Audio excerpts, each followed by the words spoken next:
Best.Podcast.Ever is sponsored by the Gertzberg Law Firm, a full-service business law firm in Cleveland and Chagrin Falls that's changing the way businesses retain their attorneys. Go to gertzberglaw.com to learn more.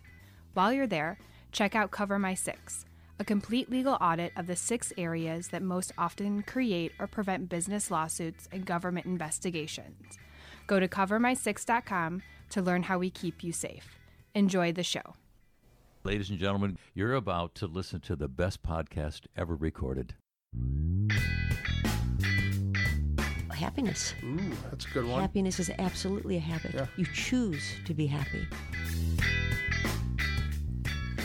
Hi, Alex Gertzberg. Hi, Molly Gebler. How's it going? Good, man. How are you? Good. What you doing?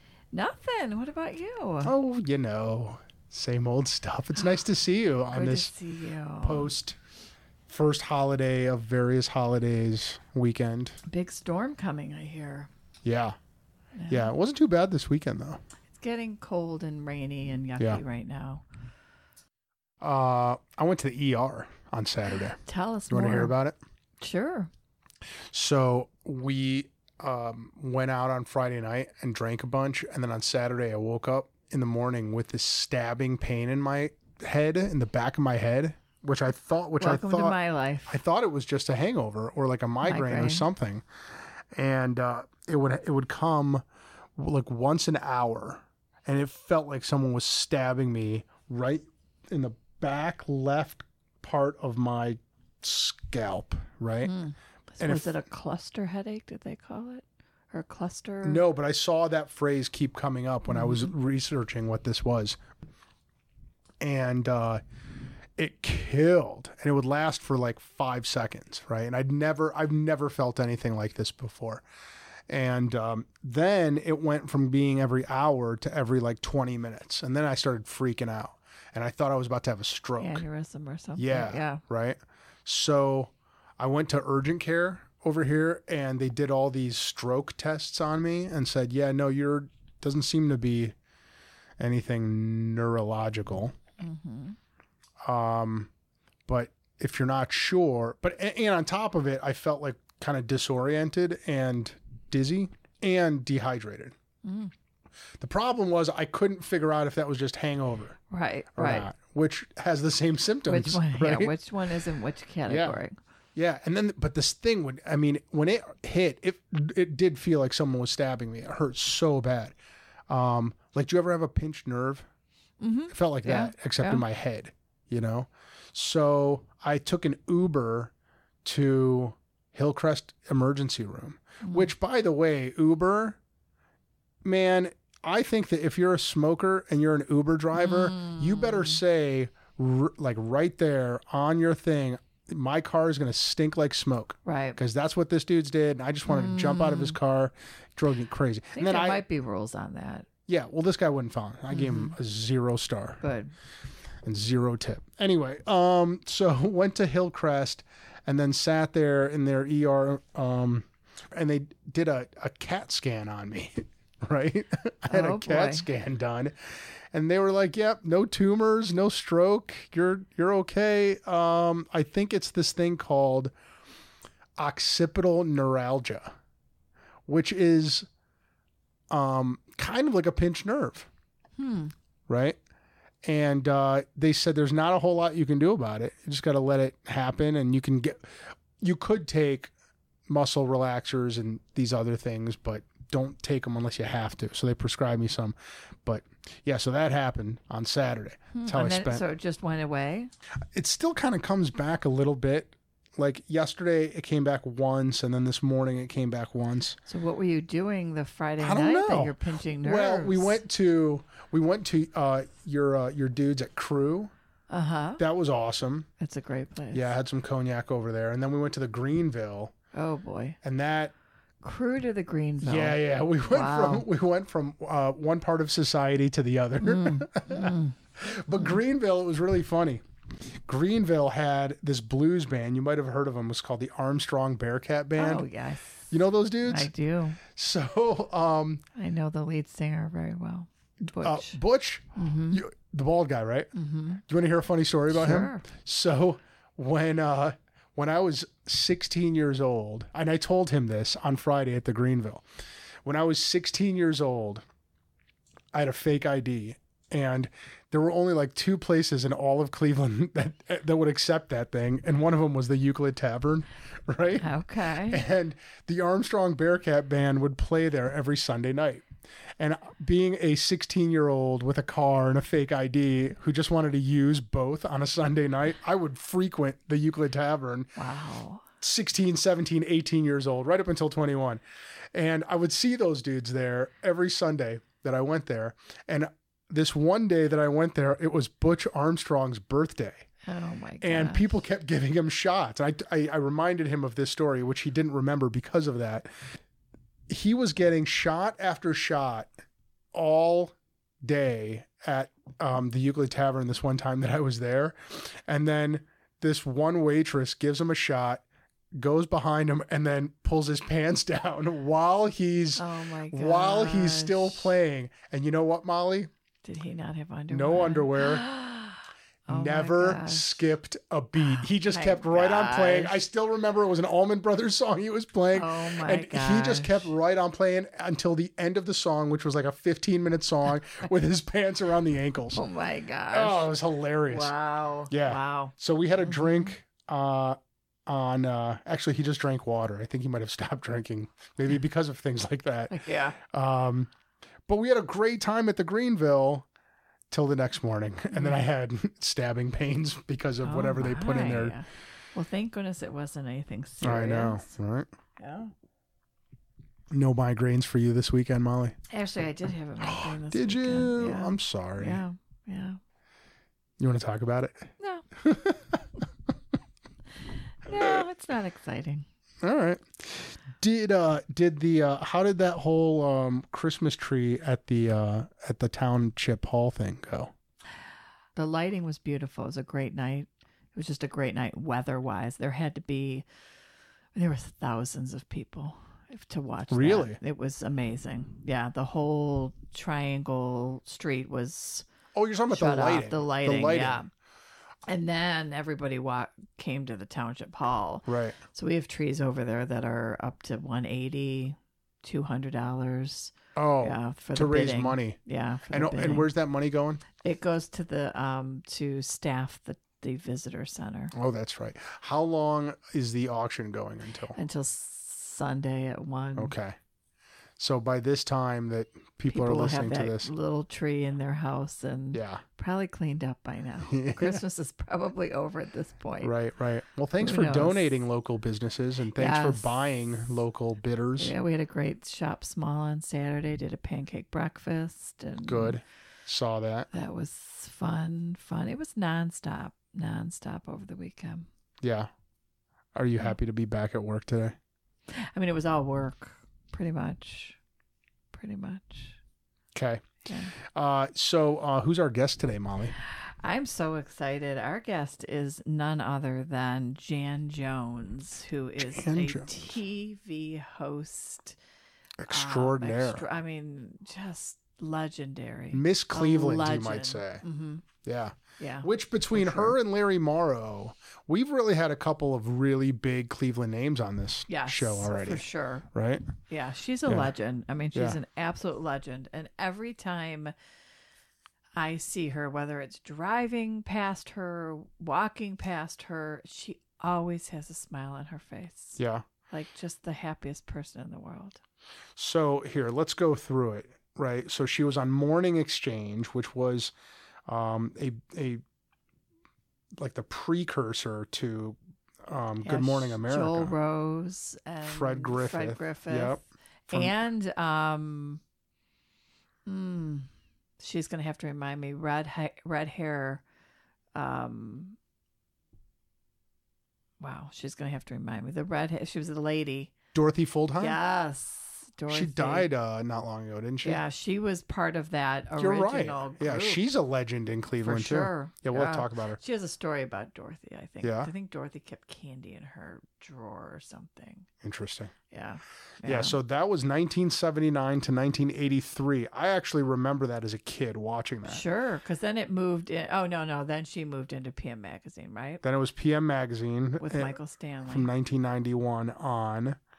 And and then she moved to Boston for a while. But just between those two shows, I mean, everybody in Cleveland in the 80s and 90s knew who Jan Jones was. Sure. Right? It was when anchors were it. Yes. You know, you had the Tim Taylor Yes. and Lori Vick and Robin Swoboda and Jan Jones. And I mean, they were so iconic. Right. And because you didn't have that many choices. You had 3, 5, and 8. And you didn't have all, so you fell in love and became part of, they became part of your family because they were on all the time. Yeah, they were celebrities for sure. For sure, yeah. Yeah, well, let's bring her in and sure. And she has a her, friend with her who's known her since. Do you know her friend? I do know her friend. Well, bring him in there, Molly. She's known her since how long? I think since she was 14. Whoa, since she was 14, so only a few years now.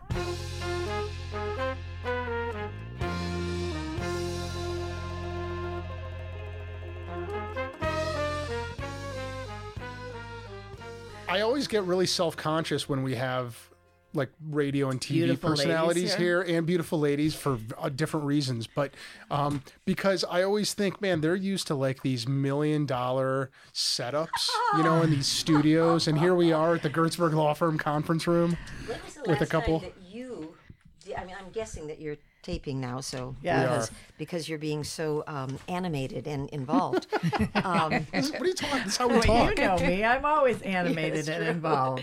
When was the last time that you were on a set that had this $1 million? Have you? I mean, it's gaffer's tape. It's gaffer's tape and eggshell cartons. So this is very ritzy. Because Marco's been on things with me. This is very ritzy. We're at the conference table, the leather swivel chairs. Yes, oh my it's very goodness. fancy And here. when do you like to come here to work? Yeah, very fancy here. We were just talking about how between you and Larry Morrow, we've had probably the television and radio legends on our show already. That's when you know you're getting old. No, When you're an icon and a legend. Legend, yes. Legend. Well, Larry actually does our intro. When you listen to our podcast, he introduces our show with his famous voice. How does one listen to this? Now, I know people who are listening already know, but that's a great my question. aerobics class from which I just came, all said, how do we tune in? How can we listen to it? I said, I have no idea. Are they all sitting around the radio right now with popcorn? Because it's going to be a while. So we're on Stitcher and YouTube and iTunes and what do they look Spotify. For, though? Well, we're going to send you a link, and then you'll be able to email it out to whomever you would like. Well, or you can give me emails. If I think this is, I may not want anybody. Jan, you're gonna have to lower your expectations for this. I mean, you're gonna want. This is gonna be just barely acceptable to you. I've got a I think feeling. it's pretty amazing already. Oh. I do. Well, let's start. Let's dive in. Well, what was the answer to the question of how you two knew each other? So I was running a casino night for the Chagrin Valley Women's League, and it had to be like 1993-ish. We moved here in 93. Okay. 92, and 92. I don't know who I contacted or how or what. But in my true, you have to ask or you won't know. I reached out to Jan and said, it was a game of chance. It was a wheel. I need like a Vanna. Will you be a Vanna for me? I can see that. She walks in with a full-length sequin. Which one? Gown. Yes, it was blue. Which she then wore for me maybe 3 years ago. She was a speaker for the chamber, and she walked in the same dress that she wore 20 years ago. You said casino. Yes, And you said you wanted me to be Vanna. You were spot on. I take direction really well. Yes, I still have your headshot with an autograph on it. It was so fun. Uh-huh, It was fun. So how long ago was that? That was 1993-ish, 2-ish, 3-ish. Wow, ages ago. Yes. And now you're besties. Yes. Well, I love yeah, her. I really love you I mean, too. that's the face right there that I told you about. You pass her, right? You pass her in the car. You pass her on the street. Yeah. She always, no matter what's going on, because I know there's things going on, she never. She's always on. She's always Yeah. on. Well, no, it's not on. No. Mm-mm. It's not on at all. It It's is who just she is. who Well, she is, that's yeah. what I guess that's what I meant. Is it's her always that personality. it's the one personality. I had the most wonderful parents, and I really was my dad's girl. And this is what my father was like. He just was so genuine and so positive, and he just loved life. And he raised us to just love life. And I was the oldest, so I always thanked them for having the most undiluted genes. So of the three, I really am the most out there. Uh-huh. But my sister and brother both are positive, dynamic, energized people as well. So I really thank my parents, and particularly my dad. And by the way, we should introduce your friend Margot, Yes, who is Margot. our guest's guest. Margot Parker. Margot Parker. Margot, thanks for being here. You're very welcome. Margot, how do you know Jan Jones? Jan and I met in 1974. Wow. We were both living in Mentor, and we both did community theater. In this case, dinner theater. And I called the director, asked if I could pick up the script, and he asked if I knew Jan Jones, and I told him I didn't. I was teaching then. Yes. I was a teacher. Yes. Yes. Where? Young mom. She was not a star yet. At Memorial Junior High in the Lyndhurst system, Brush I went system. there. Oh. You went to I Memorial? went there. Yeah, and then I went to Brush. I taught it in the Memorial building. I loved it. What do you remember? What years you were there? Yes, let's see. Jill was 4, so 68, 9, 72. All right, A little bit 72, before you your weren't born time yet. there. late '80s for Gee. me. Yes, yeah. yes. Okay, keep going. I interrupted. That's okay. Sorry. Anyway, the director asked if I would drop the script off at Jan's house. So he gave me her phone number, and I called her, asked if she would be home. And I pulled in. I probably got there before you because you I'm do have always a late. tendency to be a little late. And I just pulled into the driveway, and she was there. She had a baby on her hip, and she had just gotten home from the grocery store. She said, "Come on, grab a bag and come on in the house." And I stayed for 3 hours. And we talked and started driving back and forth to rehearsals and have been really close friends. Do you remember what play it was? Oh my gosh. What All she remembers, well, one of the things she remembers about me when I did shows is having my fingers in my ears. Yes. Because yes. I memorize the lines, but I'm never comfortable. I'm always nervous. And so when I'm off stage waiting to go back on, my fingers are in my ears so I don't hear anybody else, and I'm still going over lines. Interesting. It's interesting that you asked that because just 2 days ago I pulled out the picture from that show from the newspaper, but I don't remember what it was. Was it Odd Couple? No. No. Okay. You're going to have to take a picture of that and send that to me so I we will. can get it I on. will, count on Margot absolutely. to remember things like this because I don't ever remember that stuff. Oh, my I said to Margot, I have to do this podcast Monday. Will you come with me because you know more about me than I do? So you were in Mentor in 74. You know, that's when my dad, well, he had passed away in 74, but he was the superintendent of Mentor schools in 72 to 74, 70 to 74, I think. Oh, son of a gun. Yeah. How funny. Yeah. Was that it's Mr. a nice Papp? wavelength. Interesting. Priest. Mr. Priest. That's Yes. right. Yeah. But being a young junior high teacher, I was never, and I was not. I'm the kind of person who lives in the moment and enjoys it. Mm-hmm. And I loved teaching junior high, and I had young kids also. So for me, it was, going to work, enjoying my job, getting to know the people with whom I worked, and going home and having a family. I was not one of those people who politicked. So I never knew I wouldn't have known who the superintendent was or who I needed to know because You're focused. I'm focused on what I do. So, on a side note, I wasn't born in this country. I came here from Moldova in 1979. I was 4 years old, and my parents both worked multiple jobs, so I stayed home a lot, and I learned English by watching Morning Exchange and all the other shows that were on. Out of town. Yeah. So I remember you from I was 7 years old learning English. I was your breakfast buddy. You were. There were An English teacher. Yeah, And like the days. Ironically, I was an English teacher before that. Look at that. Look at that. So whatever words, whatever grammatical mistakes you made, I made in those times. What a fun thing. But it is true. It is so true cool. that you are, Molly and I were just saying how at that time there wasn't, I mean, A, you were really amazing, but B, you were one of only a handful of TV personalities, right? Yes. And there weren't a lot, I don't think there were a lot of national TV personalities either. There was only a handful I don't think of there those. were national shows at the way that it was here. Not like now. Right. There Right. were. Yeah, but there not- was. Yeah. So choices. did you feel like Cleveland's Miss Television? Did you did you could feel be like a celebrity?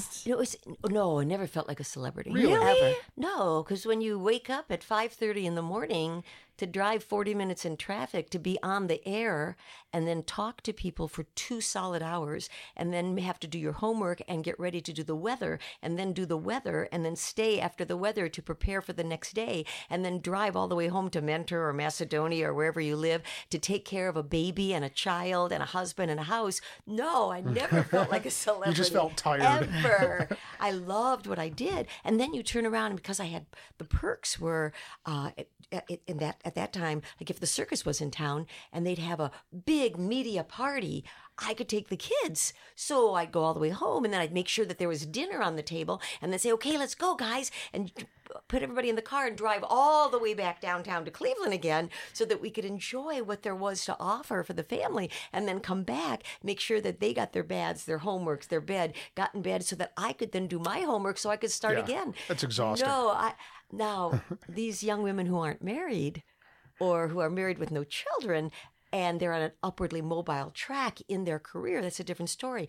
But I never set out to be a television personality. But after that, right? So Well, I will say, yeah. I'll be honest. I will say that when I would get mail addressed to Jan Jones, Cleveland, Ohio, Right. that was pretty cool. Yeah. Oh, wow. That was really, really Yeah. cool. And I to this day, it just tickles me because that happened many more times than once. Right. Jan Jones, Cleveland, Ohio. Or when the mounted police, if I was downtown volunteering, this kettle or one of the shows or what have you, and the mounted police go by and say, hey, Jan, Right. how are you? Or if you went to the mall with her, Yeah. people would stop I her. would have to say, Absolutely. yes. That always happened. That's right. I forgot about that. Any place that we went, and it was Randall Mall then, when Yeah. we'd go to the mall and with the family or without, that's when you knew that Right. you were always on to other people. Yeah. So you didn't have the privacy, which I didn't mind because I figure if you're going to go into this business, Right. you should like people and like what you do, and so I welcomed it. But I remember the kids saying, "Oh gosh, this is what kept me humble, having kids." I remember my kids saying, "Why do they want to talk to you, Mom?" Or when we would sit down to dinner and people would stop by the table, I never minded, ever, ever. I enjoyed it. I embraced it. But sometimes people don't know when to leave. Yeah. Right. And so we wouldn't have the quiet time that we needed as a family. So, yes, in Yeah. that way, yes, I was very aware that I was aware that I belonged to Cleveland.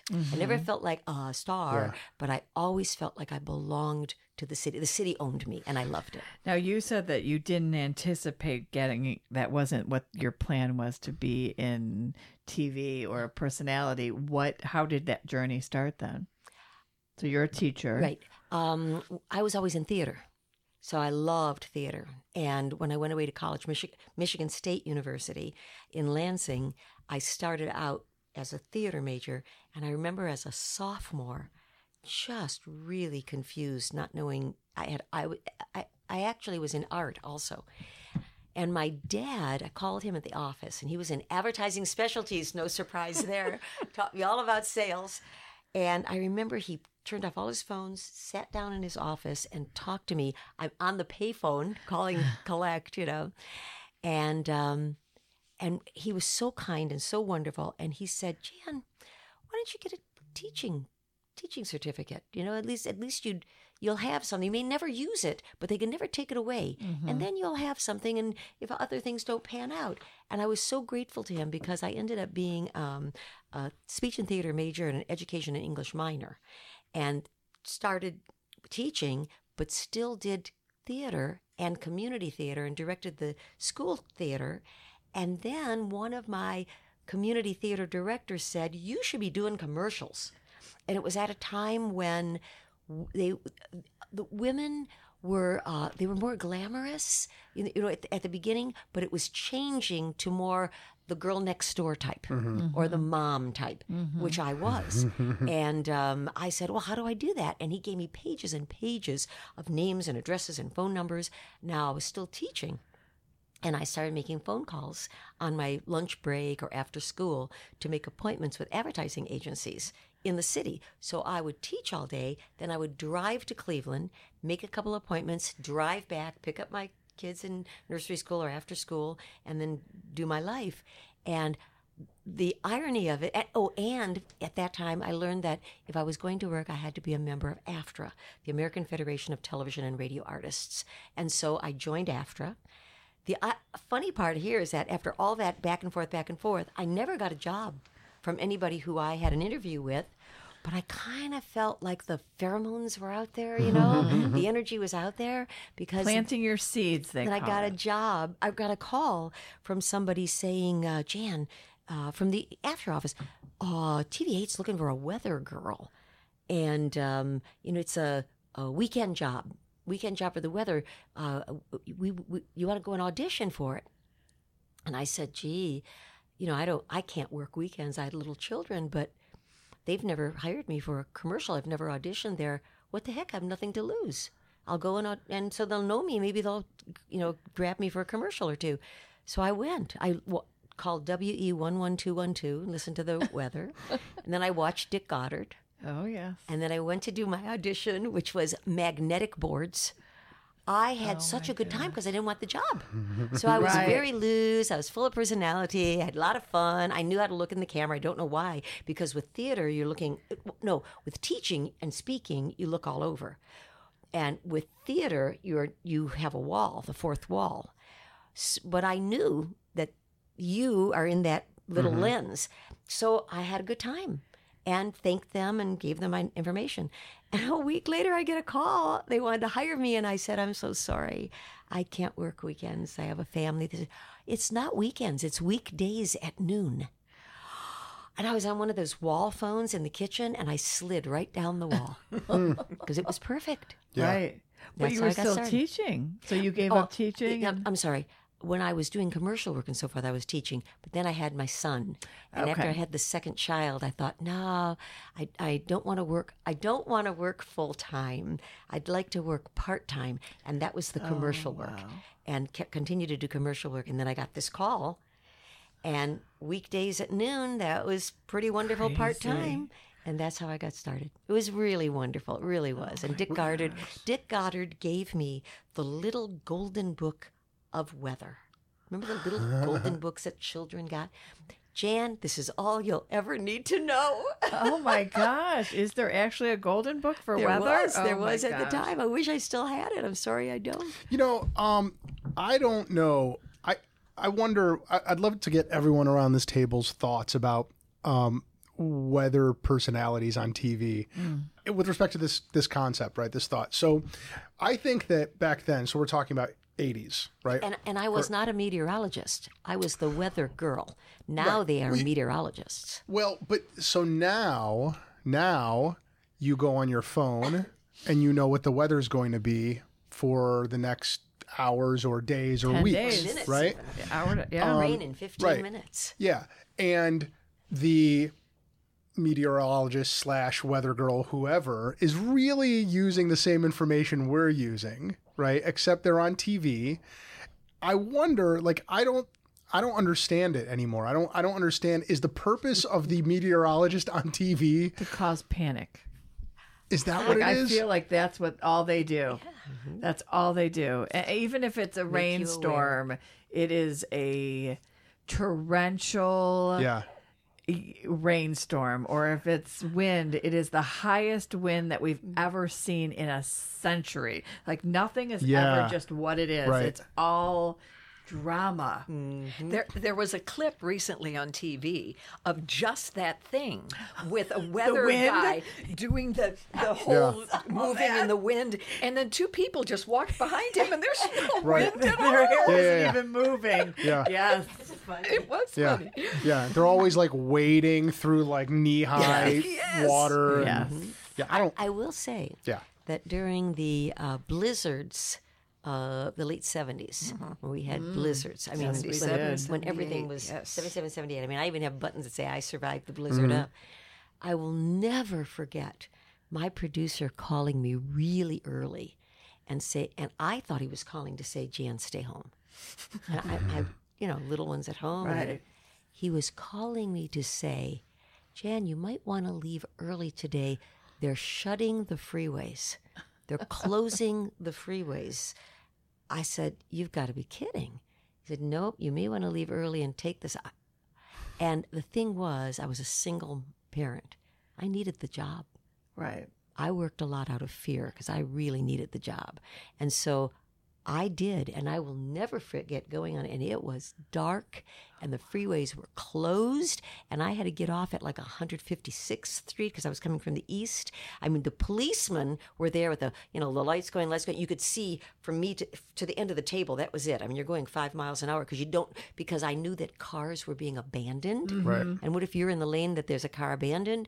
Do you know the policeman did not get out of his car to come to me? I got out of my car. Oh, wow. That's how bad it was.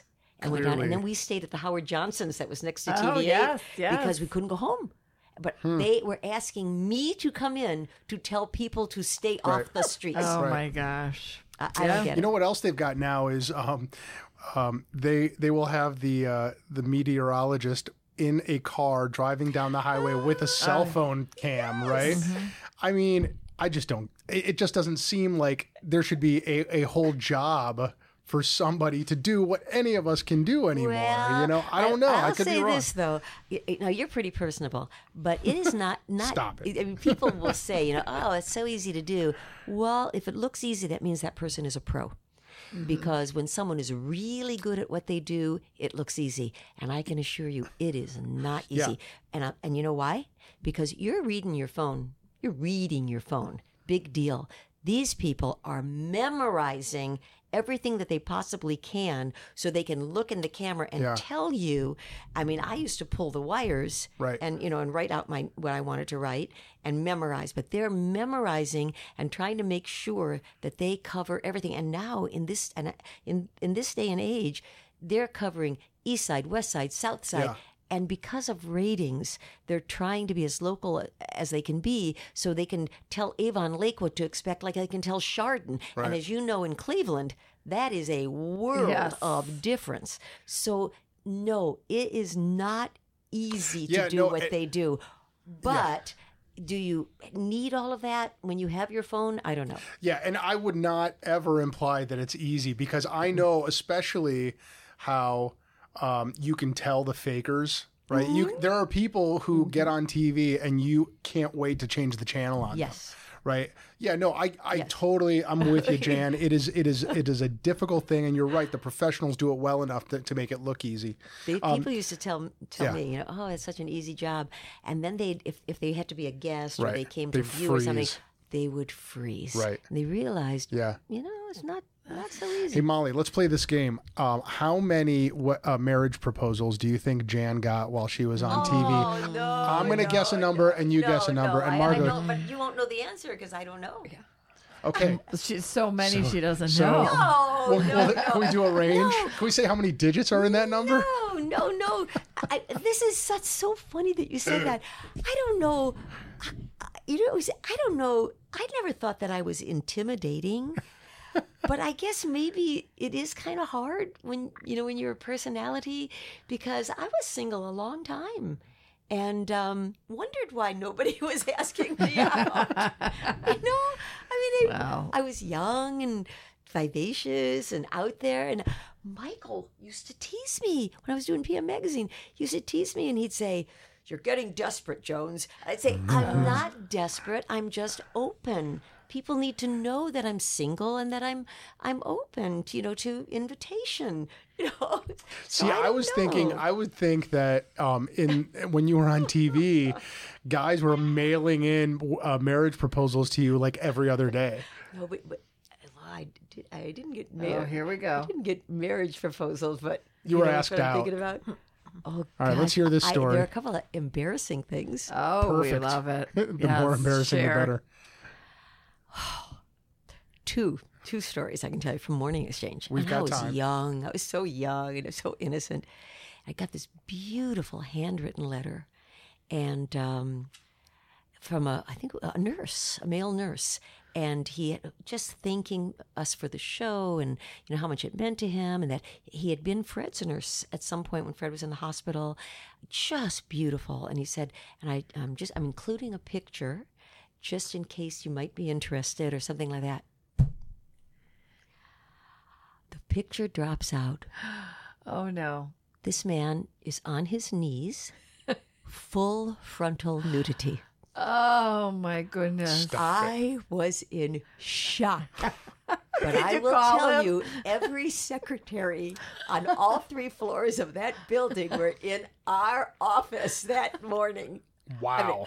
When they heard about the my mail, I hadn't even gosh. said anything to anybody, but the word got out. They were all there. No, People go to jail now for that, Oh, And they my just do it on their cell phones now. Yeah, exactly. But back in Right. that era. Wow. And then I remember another letter, probably another year went by, from a couple. A lovely letter, so kind and Oh, cheerful no. and beautiful, and asking if we'd like to Participate in a threesome. for like couple mixed Foursome? couples, yeah. Oh, swing? swap. Swing. Swing. Yes, Swing. swing That's the couple. 70s. No, that would Oh, be the in the 80s? 80s. Well, Okay. the 80s. Big. So what'd you that say? was I did not answer. Oh, my. But it made for great talk. I That's gotta tell outstanding. You you. have to ask. You don't know until you ask. That's right. Oh, that's Wow. funny. But those are my Wow. two. Luckily, but I'm blushing. Aren't I? Yes, you are. Those are two great stories. Those are great. So can we dive into Morning Exchange, because I need to get to Michael Stanley, everything Michael Stanley, because you know my love obsession. him so much. So let's do a little Morning Exchange so we can hop over to Michael. Well, so talk about your wardrobe requirements there. Well, that's interesting that Yeah. you brought that up, because we didn't have at Morning Exchange. I didn't have a sponsor or anything, and I had no money, and I will crush the myth. In those days, at any rate, programming people did not make what news people made. Now, I loved programming. I had no interest in news, and I did write some news stories, but news was too depressing for me. It still News is for us. way too depressing for me. And we did serious stories with Morning Exchange because it was 2 whole hours, but I liked the humanity of it. I really did. I loved the reaching out and the real people. So anyway, I would borrow clothes. Oh gosh, Margot. Yes. When I did the lottery show, Yes. I borrowed That clothes you from... were on I the was lottery girl. show. Yes. Oh my Yeah. gosh. The original Lotto girl. Yes. And I Oh, is that borrowed right? dresses from Yes. all my neighbors, including Absolutely. Margot. Absolutely. We were all around the same size. So with wardrobe, we wanted to look nice. It was early morning. We were a little classy. It was fun, though. It was loose. So I do remember my producer telling me I had to wear a slip. Interesting. You know, I'm sitting down, nobody sees it. But she was from New England, Jane Temple. And she bought me, I remember she bought me a half slip for Christmas that year. So I don't even think girls wear slips anymore. Right. But so, yes, so that was the Is it true? noontime. When I did noontime Yeah. before the morning exchange, it was bow blouses and little suits because we were to look professional. Yes. And only specific colors were permitted. True? How do you know that? Because we have a crack research department. Yes. At the, That was the 70s. Gray, navy, black, brown, burgundy. right. Oh, wow. That's I've forgotten that. That is absolutely Which the doesn't truth. match your personality whatsoever. Or her wardrobe. No. Yes. I remember when I first started doing the weather, we wore the do-rags on. Yes, Oh my yes, gosh! those little scarves and tied what the them. girls and- are wearing now Yes. is what we wore Yes. then, Yeah. and I was really kind of in it. And I got a note from the office upstairs saying, "Tell Jan that she cannot wear that outfit again." You know But okay. what? Honestly, my. I want to comment on that. That's a really good point because so my friends and I occasionally will go back to where we went to college, Miami of Ohio. And just because it's centrally located where we all live, and we go back there and we go camping, we go golfing. That's nice. But then we walk through, uptown, and we get so uncomfortable because of what passes for Clothes. for like outside clothes as opposed to like at the swimming pool, right? And the thing of it is, Or in bed. right. I mean, everything is so bare, barely noticeable, right? And it makes me think that that's true for every generation, right? Because I'm sure that what girls wore when I was in college was considered by older generations to be equally uncomfortable, right? Presume, might right? very well be. That could very well be, although I do remember wearing short shorts. Sure. Hot pants is Hot what pants. you wore, not Oh, short my. shorts. They Hot were pants. hot pants, and that's what with the go-go boots. Yeah. We did. Yes. We wore those in the 60s. We wore those in the 70s. Really short, but not. And Daisy Dukes. Daisy Dukes. Daisy Dukes Yes. for, Those were the 80s. For the 80s. Sure. But I am sorry that bleeds onto on the air and in the classroom. Oh, for I sure. wish there was a dress code for teachers, because I am appalled at what some teachers can get away with wearing. I just think it's what kind of a role model are Right. you? Right. So yeah, but that interesting I comment. do think yes. that we get pruder as we grow older Yeah. as well. and probably wiser, Yeah. Yes. because we're aware of what those clothes could say about you, even though you don't feel that way, Right. but And could somebody on the cause could and- cause. Yes. Yeah. Right. Yeah. So what I didn't realize until reading our crack research department's report here is that Googled me. the morning exchange that you were on, Jan, was the pilot Yes. for Good Morning America. Absolutely. That's Yes. crazy. Yes. So when you were talking about, nationally they didn't have the shows they have now, you're absolutely right, because the Morning Exchange was it. When it was so successful here that Baker? Is it Baker? Because I wasn't the first host. I was the second. But you were the actually. best. Thank you. I don't know who Baker was, but you were definitely better. But no, he was the one who formulated it, and then he went to New York and took it to the networks and Good Morning America then interesting. was Pitched spawned. it. Oh. Which is really crazy because Good Morning America then became sort of the Yes, template. template for the Today Show and for CBS This Morning. So arguably, We Jan, started here. you were We on the did show that here. started all morning news shows. Yeah. Right? Yeah. I mean, Hoda and what's her name? Kathy Kathy Lee would be Lee. nowhere if it weren't Yeah. for Jan Jones. And have you met any of them or No. interviewed any of them? No, let's see. I'm trying to think. Who's Oprah's best friend? Gail. Gail. I've interviewed her. Okay. Because I was. Margot's kind of your Gail, huh? Margot is my Gail. Yeah, you are. Yes, I am. I Well, love it. Here are some names of people that you've interviewed. Cyndi Lauper. Oh, she was terrific. I interviewed her at Blossom. It was is that right? it was during the day. We went out and did it live. Yeah. I Blossom remember Music Center. at Blossom Music Center outside, and she was a doll. She was so much fun, and I thought because she was so nutsy, but she was a great interview. And this was like during her time. Heyday. Like, yeah. Girls just want to have fun. Ooh, can Jan say something? Like, I just don't want you to read the whole list. Like, give her a minute to... These guys don't give me a heads up, listeners. I know. We're doing shock. Well, you and brought awe Margot to remind you. here. Dr. Ruth Westheimer. Oh, that was all about sex. No. Shocking. She was.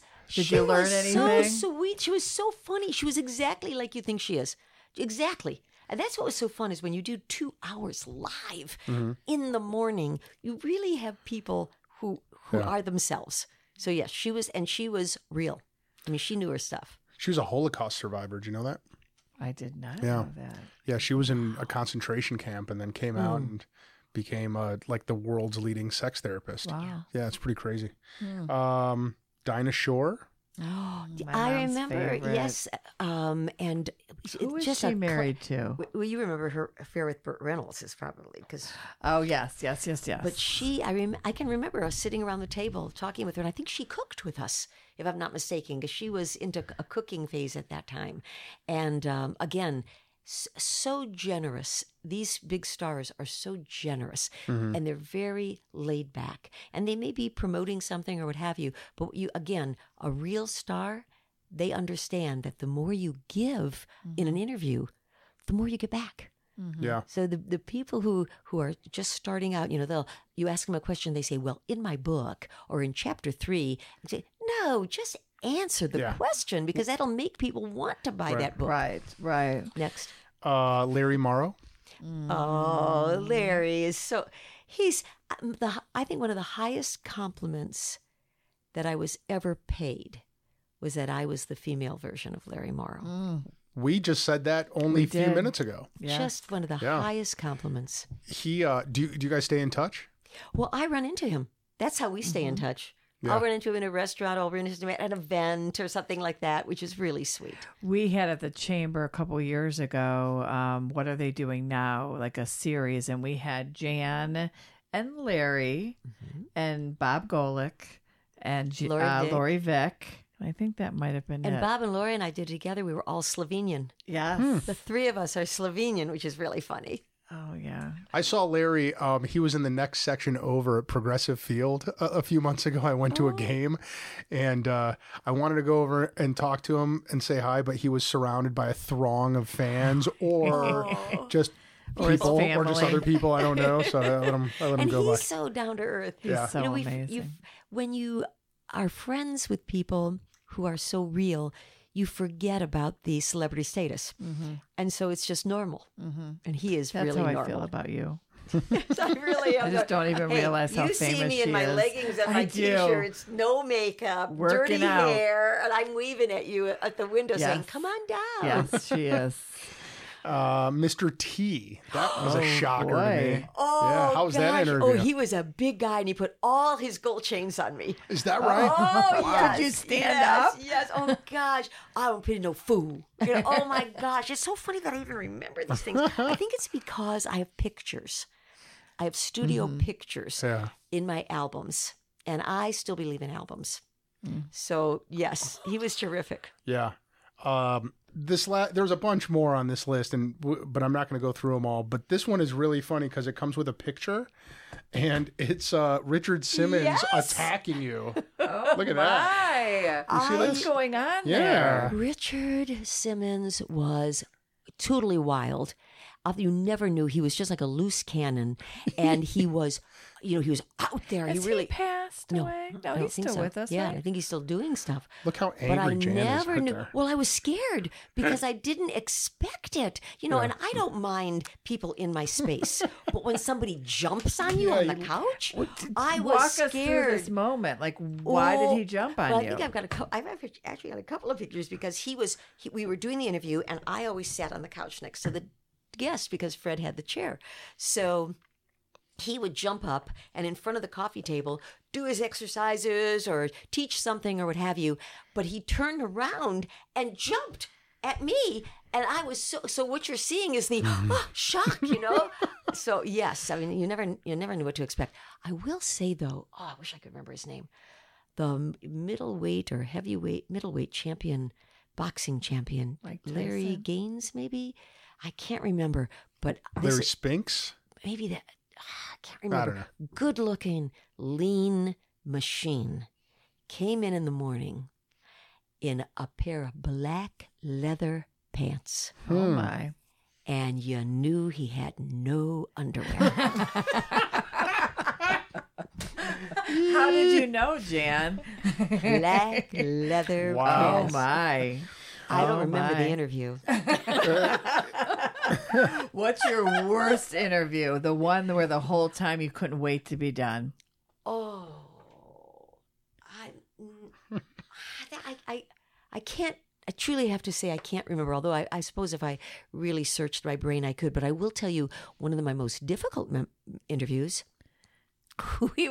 Besides this one, before this one. we were shooting live from Disney World.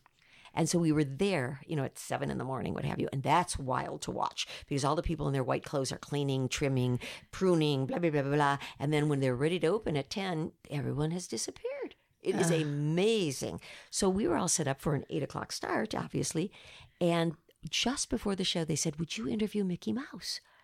Oh, I mean, I was honored because sometimes I knew who I was going to be interviewing so that I could do the homework, but sometimes I didn't. And I said, I would love to interview Mickey Mouse. So it comes a time for the Mickey Mouse interview and I'm so excited, and I've got my little notes and I sit down, there's Mickey Mouse. And I said, Mickey, I'm so happy to see you. And and I said, so how, you do interviews all the time. I can't remember what I asked him, but something to the effect of you do interviews all the time. How do you keep that energy up? And there's his little smiley face. He's going, and I'm thinking, he's not saying anything. Uh-huh. And it dawned on me. He's not allowed to talk. Doesn't talk. Uh-huh. That was a tough interview. And they didn't warn you about that? Or did you not? Nobody said anything to me. Nobody reminded me. Nobody said, by the way, Jan, Mickey doesn't talk. I thought maybe because it was an interview that I'd get...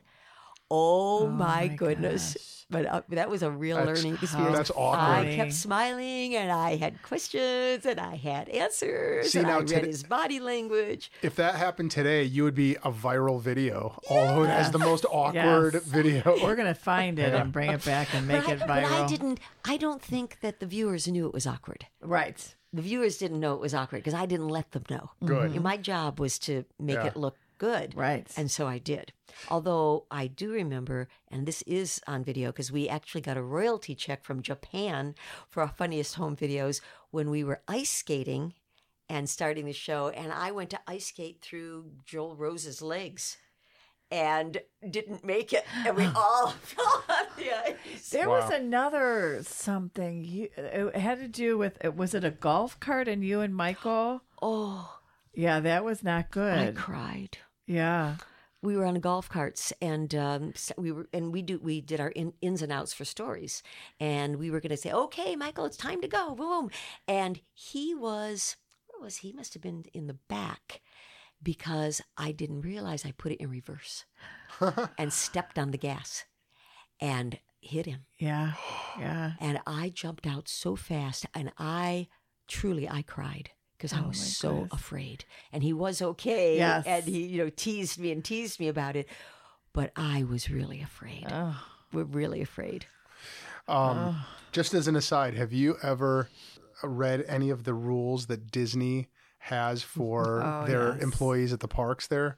You should Google it. It's crazy. It's They're not allowed to say they're a princess or they have to say they're cast members. Yes. They can't And they're say not who allowed they to are. point. So if somebody ever asks, because at some point, Walt or Roy Disney felt that pointing was rude. So if you ever ask any of them for directions, it's like an invitation, right? Isn't that lovely? We should all do that. Yeah.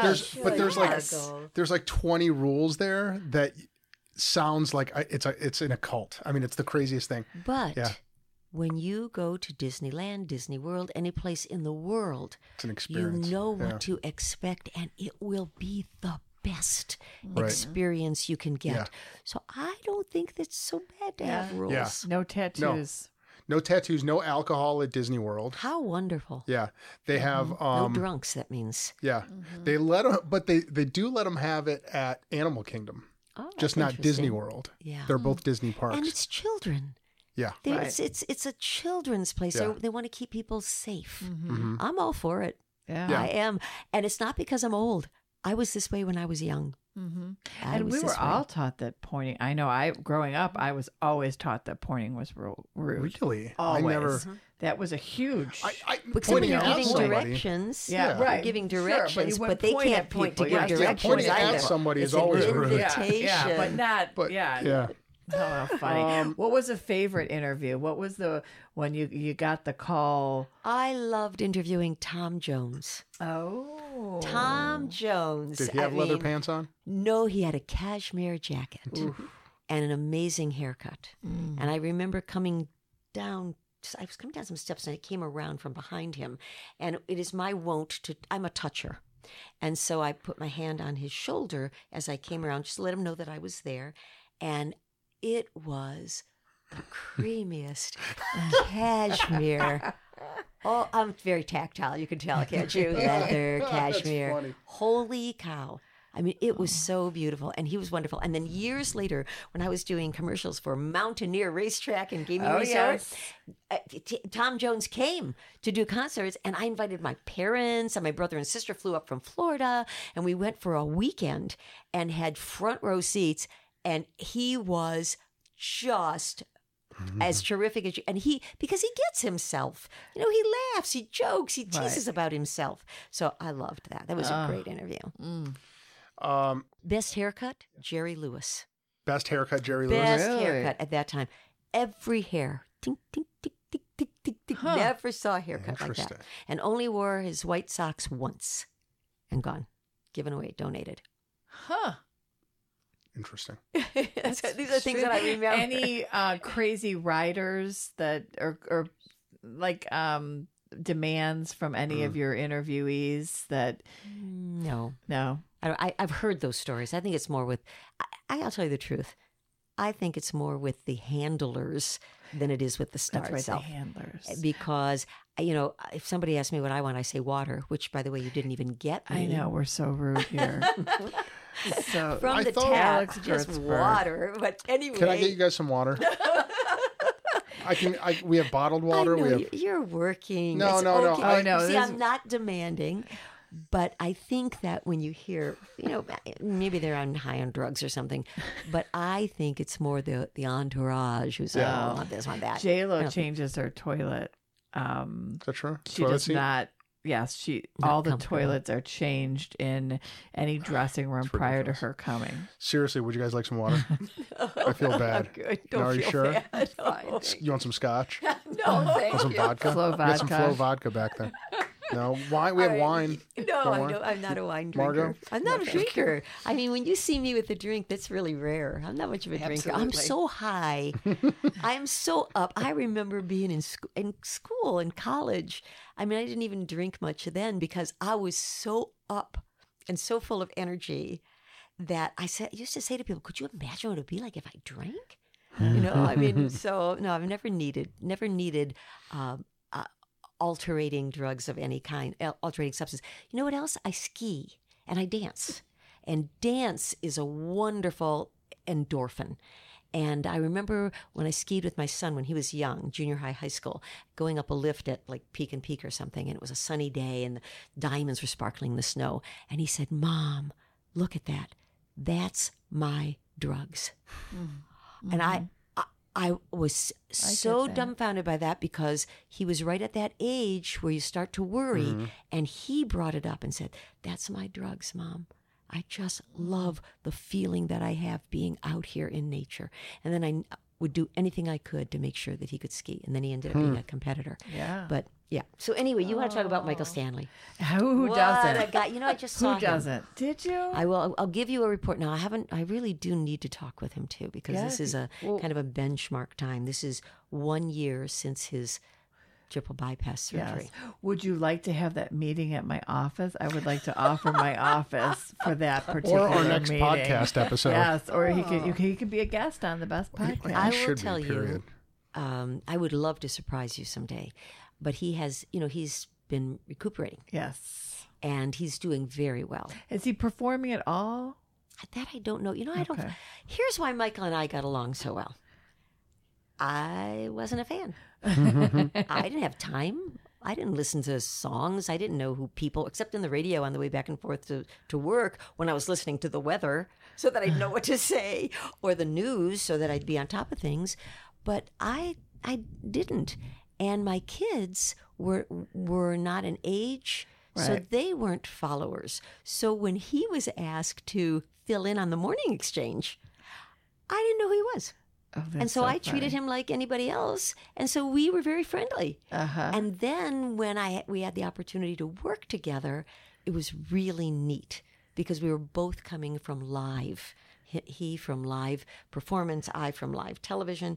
And when we started the PM magazine, the other hosts were always kind of cookie cutter hosts.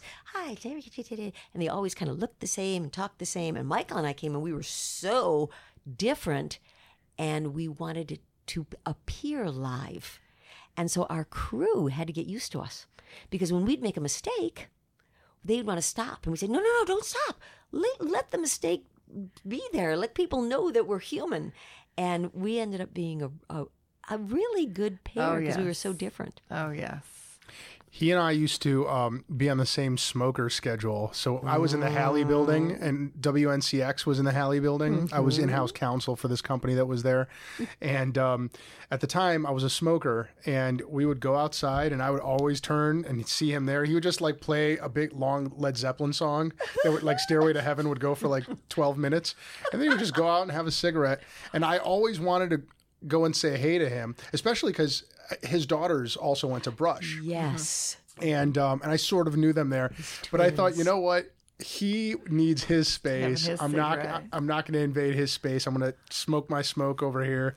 That was very kind of you. We were always on the same schedule. That funny? Yeah. That was very kind of you. I wanted to say hi to him. Michael, if you're listening, and I know you are, that was me who was always smoking down the wall from you at the Halley building. And when did you quit? So we moved, actually. It would have been in around 2006, 2007. Good for you. Oh, wait. When did I did quit you quit smoking? smoking? Oh, I thought you meant when did I quit that No, company? when did you quit smoking? Probably 2008 I quit. Yeah. Yeah. It's been about 10 years since I had You one. sure don't want a rude awakening like he had. Yeah, no, Yes. those are So, smokes are Kids bad out news. there, put it down. Yes, Yeah. it's 2018, folks. Come on. Yeah. Yeah. And this is Molly. I kissed you at the front row You kissed Michael Stanley on the lips or on the cheek? Did? on the cheek. Maybe he kissed me on the cheek. I gave him a rose at the Oh, front row. He's a terrific guy, and a terrific guy to I thought work she was going with. to say a terrific kisser. I thought so too. Thank you. but really wonderful to work with. And he'd have your back, and he was so laid back. He was so laid back, as opposed to. And Michael, I know I'm not telling stories out of school because I'm telling them on me. I'll never forget when he came and came in my office, Jones, I'm having such a hard time, and I went to the doctors. He's put me on vitamin B so that I can work with you. That's To funny. keep up with you? Keep up with me. I Oh, just that's awesome. I laughed. And then he'd say, you'll never go hungry. People always want to feed you. Just stop already, Oh my We were gosh. so different, but I think that's why it worked. A good man. Sexy. Yeah. A good man. Why does bungee jumping keep coming up here? I don't understand. What's the deal? That's the other thing. Michael would never do crazy stunts. And he knew that I would, because I love doing stuff like that. And I was fit and it was fun. So PM Magazine went to New Zealand. And one of the big things back then in New Zealand, not worldwide yet, it was brand new, was bungee jumping off this bridge into a river, whatever. And Michael was not on that. That trip was, I was on the trip, and I took my son Jay with me. He was 15. Why would PM Magazine be going to PM somewhere Magazine, like that. was a franchise show, syndicated show. Oh, okay. And you had your local hosts. And so as local hosts, we traveled all around Cleveland. We were never in a studio. We were always someplace on location. And as local hosts, we had the opportunity to go regionally as well. So we were always in the van somewhere so that we could stretch out and bring those places to our viewers. But then we also, as hosts, had to write and produce our own segments. Wow. So we often did interviews and produced segments as well. But because it was a nationally syndicated kind of thing, we could pull stories from other places too, as Phil, which was wonderful. The neat thing about it is that at one point we had a budget for travel. And there's something kind of neat about your local people bringing you the world. Sure. And that's what we did. We also hosted cruises. So that you can have people come, and we did. I'm sorry, I'm not getting to the bungee jump hunt, but you and Sheree Lapachowski came with me? We did the Western Mexico Riviera. And Michael, of course, was on that cruise, and he brought one of his daughters. Okay. And I was lucky enough to be asked to be Jan's sidekick on that. And you guys got on the cruise 3 days before us because Yes. we had to work. Yes. And then we caught up with the cruise and worked the cruise. Yes. Every day. Virgil job was so Dominic's tough. Virgil Dominic's secretary, Cherie, went on that, and we had not met until we got on the airplane together, and then the three of us had the room together, and it was fabulous. It really was. So- in fact, I'll pull a picture when I get my phone back. When I turn it back on, I've got a picture of dinner one night on that cruise with Michael. So there you can we see go. that. There we go. But I think that was the whole idea, was that you know me. I mean, we're on every day, so you know Michael, you know Jan, and now here we are in Jamaica, walking a beach at making it look really good, only it has rained for 3 days. And the good thing about that was that Michael's hair was important to him. Nobody cared that my hair looked like crap. For the record, he had great hair. I He remember had it really great hair. like rock star smoking. hair. But the Yeah. best part was that because it was raining, you could tell it was raining. And I was so grateful that I finally had a co-host that cared about his hair, so that now someone would care about my hair. 'Cause I can remember getting calls and saying, "How come Jan's hair looks so terrible?" Well, you're standing on a rooftop and they've got a gale source winds. right. It's but yes, that was a fun thing. So, okay, bungee jumping. Why right. do we keep seeing it 18 times in our research? Because nobody did that. Nobody. And when we went, there were certain things that we knew were really indicative of that area and really cutting edge. And it was scary. And who would be willing to do that? And I said, I'll do it. Good for you. And my son, he wanted to do it too. He was a ski flipper. The aerialists, the guys who go off the ramps and do somersaults in the air and land. That's what Jay did. So He's definitely her son. So when we got there, we did a whole build-up story on it. And indeed, you put the bungee cord around your ankles and they count 5, 4, 3, 2, 1, and you jump. And sometimes they arrange it so that you dip into the water and come back up, and sometimes not. And it was so dangerous that when we did the story, and it was a great story, that when we came back, they almost didn't air it because there was so much hype about it, and they were so afraid kids would try it at home, Right. that they'd jump off their roofs, Right, their garages and stuff like that. And they really almost did not air it. And then they had to start doing disclaimers. Don't try this at home. And then ultimately we did air it. But that was the reason. And then, do you have insurance? Like, are you Oh, an heck no. insured person? Like, Only my own. No. oh my god! And my son jumped. Oh gosh, I'll never forget this. So it was his turn, and I actually got to do it twice, and I was so glad because the first time was a blur, You're talking, and they're shooting me. And he's like, "Whoa, what a feeling this is to be able to see the view, and my goodness, and the bungees are around my ankles now, and now they're counting, and I guess I've got to go. Bye." And then you go, and I try to do a swan dive, and the next thing I know, it's over, and the camera's there, and you're saying, "Oh, that was so exhilarating! I can't believe I did it." So I said, "Yeah, I'd like to do it again so that I know what it's like." Well, my son went, and there was you went so that by the time you were finished swinging, you were hanging upside down, and the guys were on a raft, a big rubber raft with big rubber sides, and they would put a pole up so that you held the pole, and then you fed yourself down the pole. You crawled down the pole to be brought down. Right. So they're in the river. My son is up on the top. They're counting him down, and the guys had not paddled the raft out of the way. And they had not paid attention to each other. The guys up top didn't look down. The guys down didn't look up until they started counting. So when my son went, he glanced off the side of the raft. Oh, my goodness. And it looked like he snapped his neck.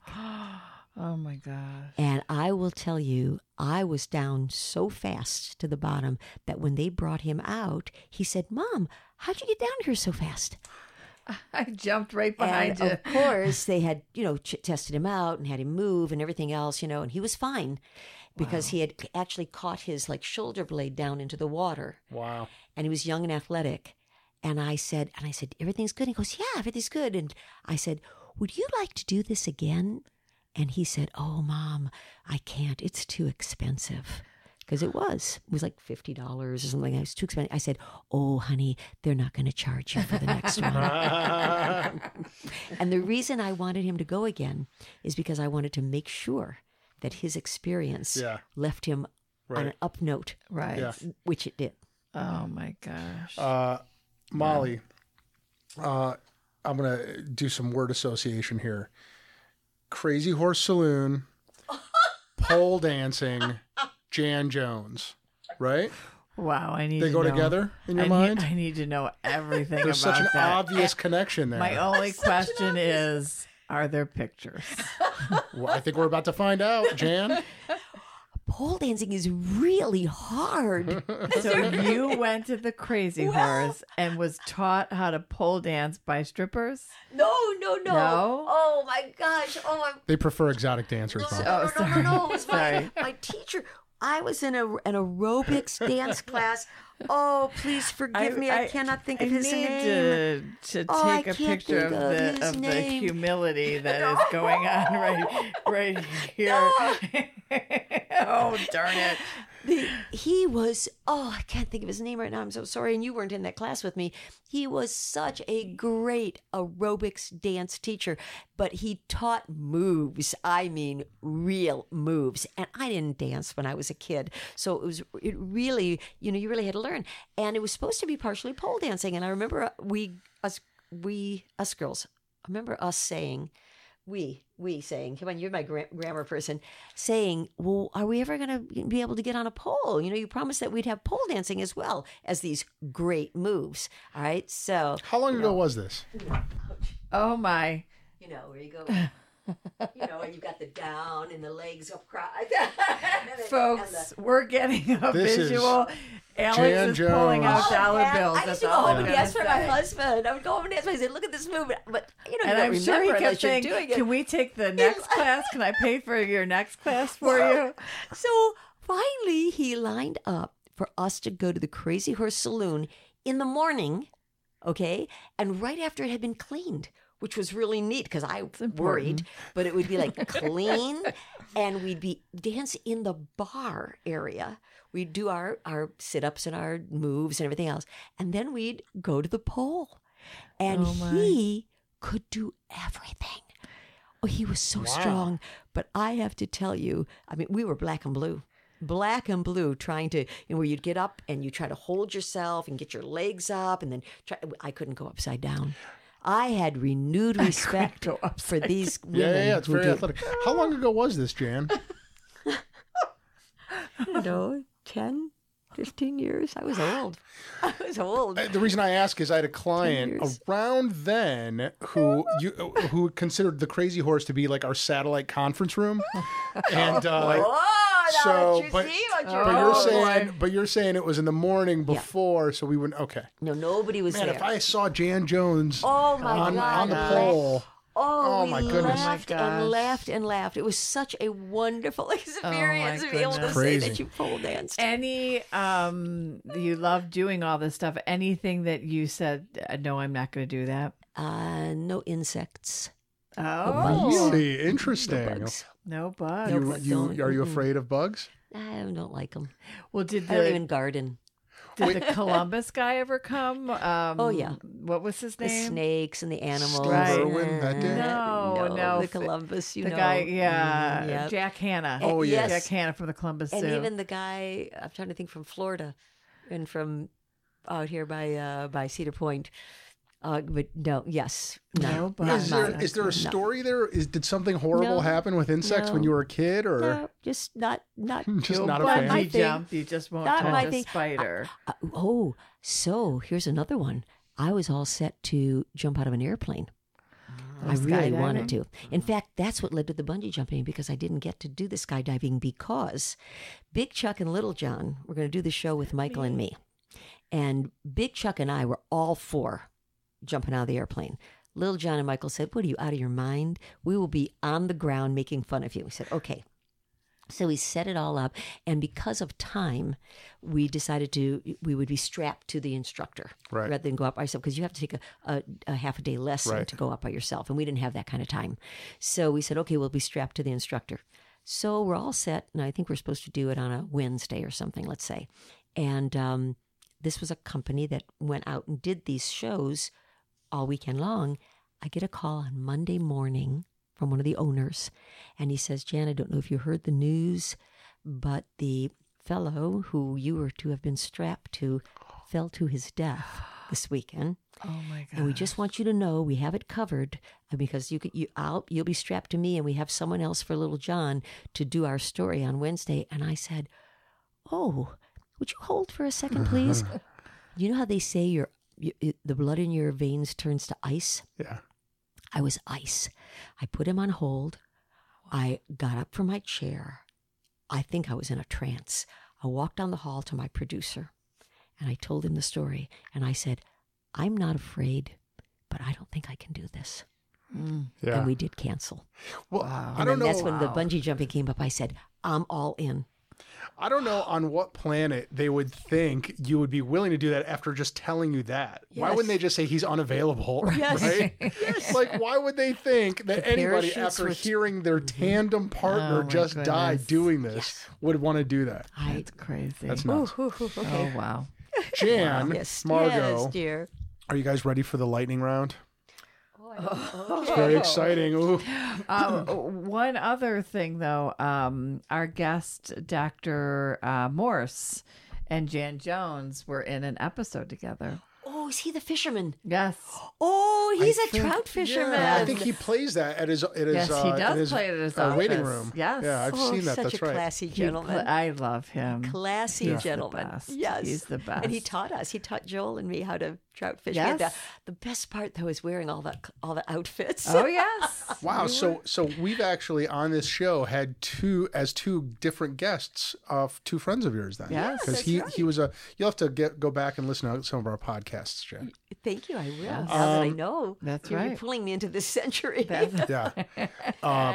So Lightning round, Lightning okay. round. Here we go. Molly, care to go Okay, first? Sure. Thanks, Alex. A show that you're binging. Days of Our Lives. I love it. I DVR it. It's my nighttime guilty pleasure. Shelley loved it, watched it for the fashion. I actually have earrings that Hope Brady had on because he loved them so much he had them made for me. Kate wears the best clothes. Best. He would say, "Oh, Jan, wait till you see what Kate has on. You could wear this outfit." To this my day, Days of Our gosh. Lives. Is that still on TV? gosh. Absolutely. Yes, 1:00. she says she's DVRing 1 it. o'clock. I think That's I got to be like the longest running That's been on for like 30, 40 years, I because I bet. think General Victor Hospital. Kiriakis is still Oh on. my gosh, is he really? He's Jennifer Aniston's father. That's right. That's right. Oh my. Wow. Margot, what are you binging? The Great British Baking Show. Ooh, I seen that on They're Netflix. so Yeah. polite. Yeah. And they have all these contestants who go through like a dozen weeks of these shows, and all they get is this cake stand. That's the only thing they the get. They get trophy? no money whatsoever. Huh. It's fascinating, and I love how polite they are. Oh my I goodness. love how excited you both got in Yes. answering your questions. they love their I'm so afraid I wasn't shows. going to have an answer. Oh, and you had the and this answer. time of year, Hallmark Christmas Hell movies. yes. Hell to the yes. Oh yes. Oh, that's Yes. just You know, we just watched a movie which reminded me of Hallmark. It is the Crazy Rich Asian. Oh, yes, I've heard That's of that. so Great movie. cute. Yeah. It was Such a a great cute movie. Yeah. We walked But it up- reminded me because I knew how it was going to end. I mean, it was just your typical. Do you know story. that there is a Hallmark Christmas movie drinking game? I'm not allowed to talk about any drinking games on the Would you podcast. stop it? What is it? What is the It's drinking? lost you on have me. to watch I it. You love have the- to I- Google it. There's Yeah, a you'd have to whole see it, yes. game card of Yeah, things. if there's a that- prince on there, you have to take a drink. Yeah. There's or, a you know. character named Holly or Yes. Chris. Yes. Oh, that's if the interesting. teacher comes from, I don't know, and buys and saves the town Saves from the a- town. Yes. If There's the town has mistletoe. a festival. Gosh, those are the best. If Cameron, what's her name's in No, one. I don't watch anything on Oh. Hallmark Channel at all. Oh my gosh, those are the best. This is no longer a lightning round, you notice. This is It kind of never like is. a Never is. That's Never is. You saw the irony in that right away. Yes, yes. Molly, what are you binging? You know what? I finished up the Yellowstone, and now I'll move into Hallmark for the holiday season and get back to binging in January. Although Hallmark is all year long now. They have a yes. whole Oh, nother yes. station. You'll have Winterfest. You'll have spring. you'll have Valentine's Day, Yes. summer yes. romance. I saw my DVRs from last year. And then in July, they repeat all the Christmas movies. Why aren't we having a weekly women's gathering Hallmark night We should. at the Township Hall? Everybody just come in your pajamas, bring some popcorn, and we put it up on the big screen. Oh, yes. Okay, I'm on Molly, that. Your I'm on brain. it. I love your brain. I'm on it. I mean, I'm I on would it. even make sure that I can, because I don't watch them till like midnight. I'm a night person, so Mm. I never get to watch my shows. I never know what channel they're on or anything because I watch late at You're night. DVR. But I would come to the Township Hall for that. All right. A perfect day for you is, Sleeping really late, and how late is really late? 11. Okay, I love that. 10 is civilized to me. But 11. I agree. Is that because you've been partying so late the night before? Or? You know, my clock is off. I've always been a night person, always. And I was a night person in morning jobs all my life with teaching, the morning exchange. painful. It is painful. Yeah. And so now I try not to skip. People know not to call me till after 10 in the morning. And there are times, I still have to get up early. I still have to do things. I still have to be places sometimes. But it's not if it's my choice to sleep really late, it's very quiet where I live. And I won't even put a television on. I think if it's a skiing, I love to ski. If it's a beautiful day, and if I'm healthy, to be able to ski. Hot chocolate made from milk with marshmallows. A fire in the fireplace. So you're a winter gal. Yeah, I am. I'm a winter girl. And then I put easy listening music on, which is really kind of crazy. And then ultimately the television doesn't go on until maybe 10, 11. So that's a nice day for me. And I miss Shelley because my husband had passed away 1 year ago this time. And we loved all seasons. We loved living here in Northeast Ohio. Our kids are in the state of Washington, Oregon, Colorado, South Carolina. Our family's in Virginia, Florida. We don't think anything beats Northeast Ohio. And so I know this is where I'm going to stay. So we loved all the seasons, but we really loved winter together. I leave my Christmas stuff will be up till Epiphany. Epiphany and beyond. As well it should. I mean, most Absolutely. people think that the 12 days of Christmas are the days preceding Christmas, and they're not. They start on the 26th. So will I be getting presents after? Sure. We'll bring back that guy that sent you that picture. Oh, Molly, I never should have told that I know, I love it. I'm assuming you didn't keep that No, picture. ma'am, I did not. Oh, bummer for us. If I wasn't a talk show host, what would I be? If you weren't a talk show host, what would you be? A dancer, not an exotic dancer. Oh, sure. A dancer. A dancer. A tap dancer. A tap dancer. Because I Okay. take tapped. Okay. She's very good. Well, I'm okay. I wish I would have taken it younger. And she dances with enthusiasm as she does everything. I was going to say, yeah, I'm sure. All right, Alex, what do you have? You're on a desert island for a minimum of 3 months after a horrible shipwreck. You are allowed to bring with you any single author's entire bibliography, and we'll be reading that author potentially forever. Who is the author that you bring? Oh, that is not a good one for me. Are you not a reader like Mark? I am like a reader. Molly here. But I read Everything. all I across the know. board. That's why it's such a challenging question. And when I read, I often don't remember the author. And I make a note card. I have a little box of index cards where I put the book, the author, the date that I read it, and my synopsis. Because how often do you pick up a book and say, oh, this looks good, and then 100 pages in you say, I think I've read this? Yes, this sounds familiar. Never is my answer to that, but I can't answer that one. I'm sorry. Margot, how about you? I would have to say Louise Penny. She is a Canadian writer, and she has written a series of books about a character whose name is Inspector Gamache. And they are murder mysteries, which are not things that I would normally read. But it is a series about people. And it takes place in this imaginary town in Quebec called Three Pines, and you get to know all of the people who live there and their lives. And the writing is just beautiful. There is a website of quotes from these books because they are so wonderful. So that's what I would want to read. I have an answer. Wait, I'm sorry, go here on. she goes. No, I was just going to ask, have you heard of her? No. So, Oh, you now- said about people. Yeah.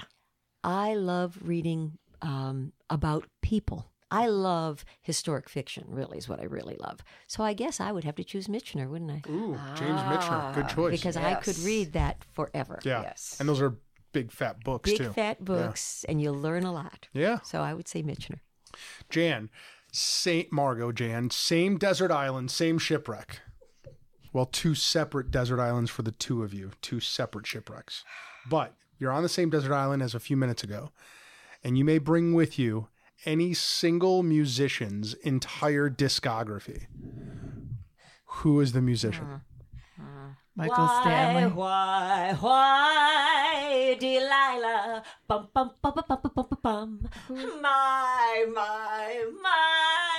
Delilah. It's Tom Jones. Tom Jones. Okay. Perfect. Oh, I love Because it. he's got love songs. I mean, he's old fashioned, he's old school, he's retro. You can dance, you can sing, you can cry, you can love, you can sleep. He's got that Tom suede. Jones. Got the cashmere Leather. jacket, got Cashmere, I memories. mean, yeah. Yes. I was going to not I'm interrupt really until she old school. finished. I am old school. I'm really old school. You were on it. Yeah. How about Although you, I Margo? did love Bohemian Rhapsody, the movie. Yeah. Did you see Stars Born? No, no. Oh, it's so good. Me too. Like what? What did you say? I'm not a Gaga fan. Oh, you know what? I wasn't either. You won't know it's her.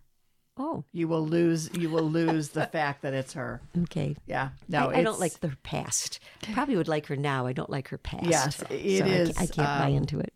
Yeah. Trust me. And I'm real old Because school. I'm with that, with the meat dress and all Yes, her so choices. stupid.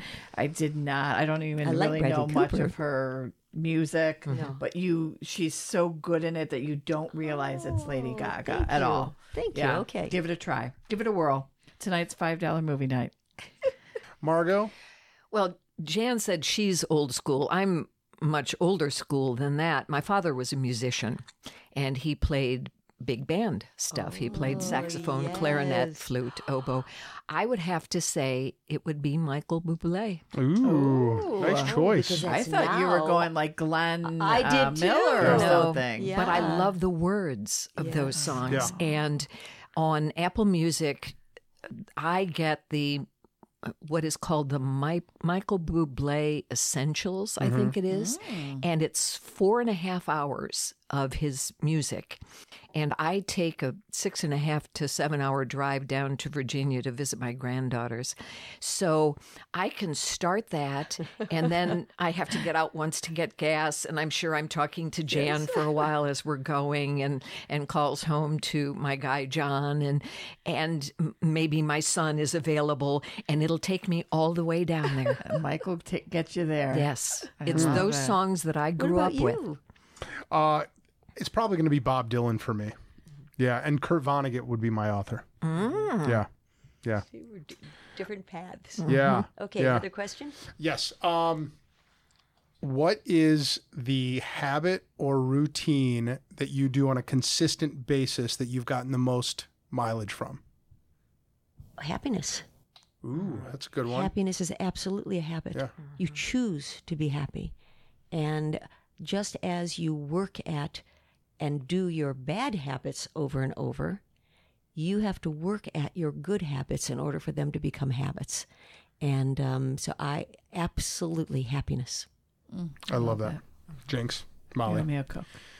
You owe me a Coke. We used to say Oh, that. yes. Jinx on you, touch blue, you owe me a Coke.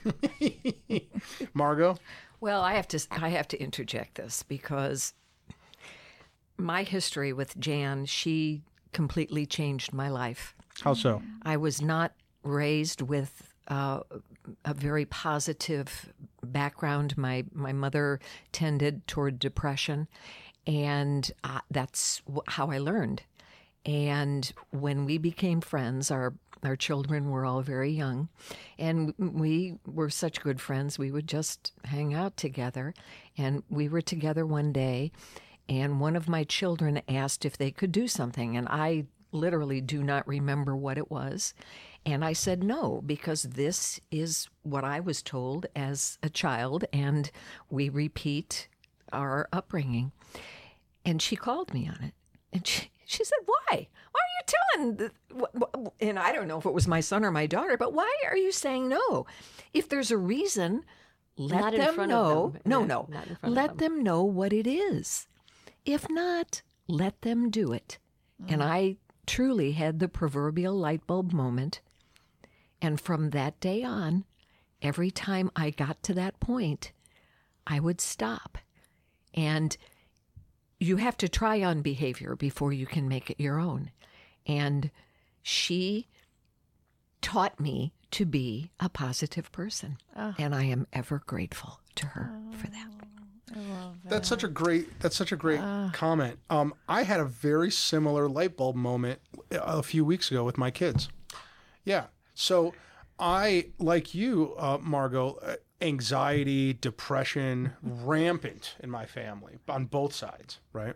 And with my kids, without going too deeply into their mother's side, I feel like they're just surrounded by negativity sometimes. Mm-hmm. And the light bulb that went off for me a few weeks ago was noticing how reactive I was to them whenever they would, 14, 12, and 5, right? Mm-hmm. And so now I'm divorced and I have them all to myself, which you probably remember, right? Multiple kids, sure do. None of them will ever agree on anything, right? But you have to... Ages apart, they're in different levels. Yeah, exactly. And So I was just about to go into my standard no. and with my kids, especially the 12 and the 14-year-old, they've gotten really good at pushing back and at like cutting deep, right? Like and my reaction used to be consistently raising my voice a little bit and then just being go to your room. We're not talking right now. We'll talk later. And then the light bulb that went off was empathize and try to understand where they're coming from and don't react until you do. Right. And so right when they were like screaming at me, or one of them was just screaming at me at the top of his lungs, I just sat back and I said, all right, what's going on? Let's figure this out. And it totally changed the whole dynamic of our relationship. And ever since then, there's been a lot less screaming in our house. Yeah. I mean, it's just this crazy thing that just making the choice to not react the way you just described it, Margot, in the same way that you've reacted every single time and just kind of flipping it, Yeah, that's such a great epiphany, It was. Yeah. Thank Is you. is your answer to that question the same? Is what's your habit or routine that you do consistently that you get the most mileage from? I don't know if it's a habit, but for me, I would have to say my relationship with theater. Yes. Because I started doing theater when I was 16, and I do it to this day. Just closed a show over at CVLT. And Which one? I did The Velocity of Autumn, which was a 2-person show, 90 minutes, no intermission. Wow. And local playwright Eric Coble, who is wonderful, but he chose to come opening night, which put me in a panic. But it was probably the best theater experience that I have had. And my older brother and sister, when they were in high school, did theater. I'm the only one of the 3 who kept it up. But that to me has really kept me sane. And she was magnificent. It was the kind of performance that awards come out of, if there were awards. Yes. I'll have to, And we'll have to Jan watch ran for you. lines with me when I was in my panic.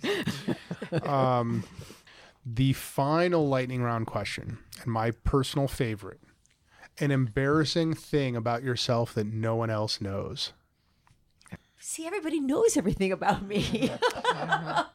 And I don't hide anything. So that's hard. Well, if you can't think of one, then we'll hedge it back a little bit. But first, are you sure? That everybody knows everything.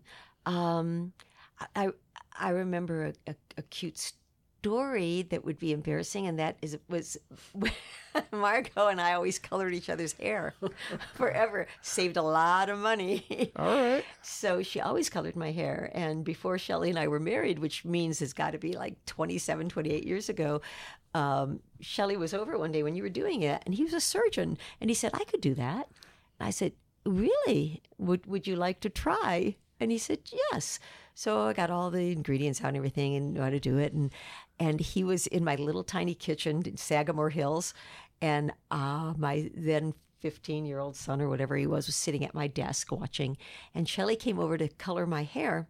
And he's standing over me. Silence. And I said, what's happening, honey? Is there a problem? And he said, my son's name is Jay. Jay, come over here. Have you ever seen how gray your mother is? And Jay got up to look, and it was like this stunned silence, because I think I started turning gray when I was 19. Mom, it was a real eye opener for Jay though, because I think that was when he realized I was mortal. So I colored my hair. My kids know, they've known since they were little, that when I am old, and they put me in the home, they make sure that my roots get colored every 3 weeks, and that every season I have cute outfits, even if I'm senile.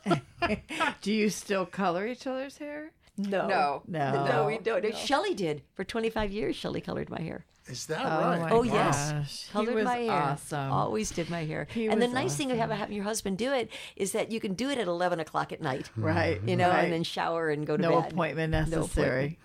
And I give my kids instructions when I'm in the home to keep me warm because I am always cold. And I always say, pile blankets on me until I throw them off.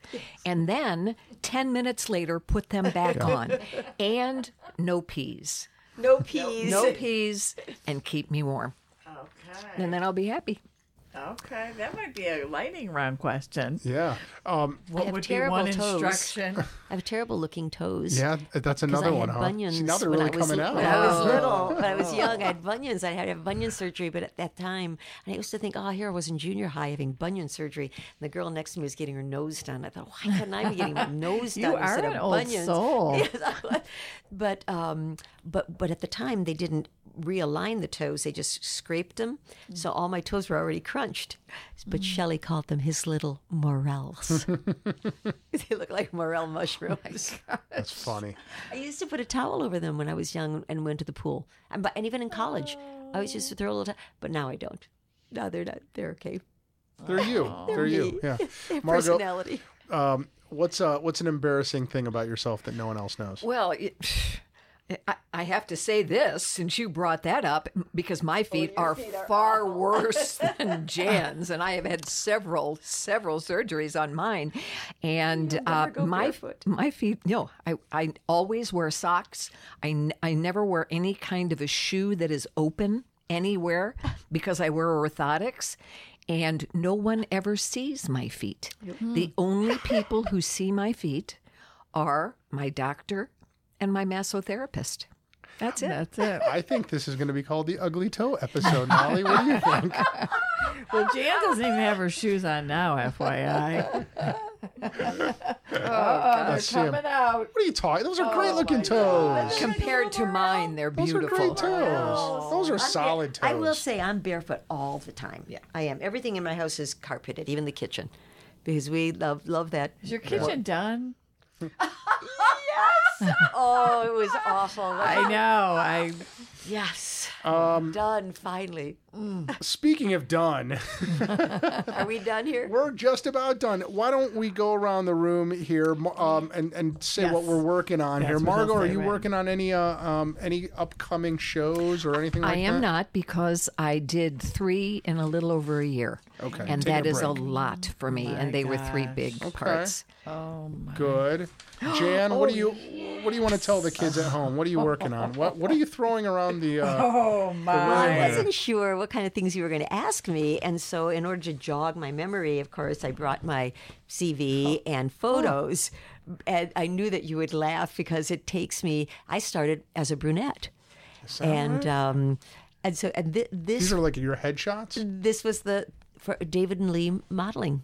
This is when I was doing commercials. Oh my God. Isn't that right? I wore a lot of wigs. What are you, like really a fun. teenager there? No, I was a mom. I was a mom. Right here, folks. So Don't panic. We're 3 little- taking pictures of them, and we will Don't have panic. them for It's my own everybody. little hair. So, And the show that do I get to talk about these little Yes, things? what's I'm coming up? What do sorry I you- didn't bring what do those you up. got? sooner. What are you working on? Just 3 things I want to talk about, okay? First of all, the Valley Arts Center here in town. So wonderful. Started in the 1970s and by a small group of artists who wanted a place to do art and display art. And all these years later, they have classes, galleries. The gallery is open every day. They've got a beautiful show right now. It's a juried exhibit, and the shows change. And they have a gift shop, and that's on Bell Street, right across from the Marathon Station. And I just love them at the Valley Arts Center. I support them in every way. Marianne Bryce is the executive director there, and she's just a doll. She can answer any question you want. Classes for kids, classes for fraidy cats. If you've never taken a lesson, do it. The other thing is the Chagrin Valley Little Theater. Gosh, what year are they in now? The 89th year, consecutive year, 89 years. And we are redoing the dressing rooms after like 50 years of never being done. The Women's Committee paid for a new roof, and we finally are doing it. And the reason that I'm the facilitator is because I listen to people whine and complain and witch about it forever and ever, and no one did anything about it. And we were sitting on the patio at the Eagles last spring. And I said, well, what this is going to take is someone who has no ego and no design factor in their genes at all to just herd everybody together and make sure it happens. And I was the only one who was not drinking. And they all looked at me. And I said, okay, I'll do it. And indeed, Yes.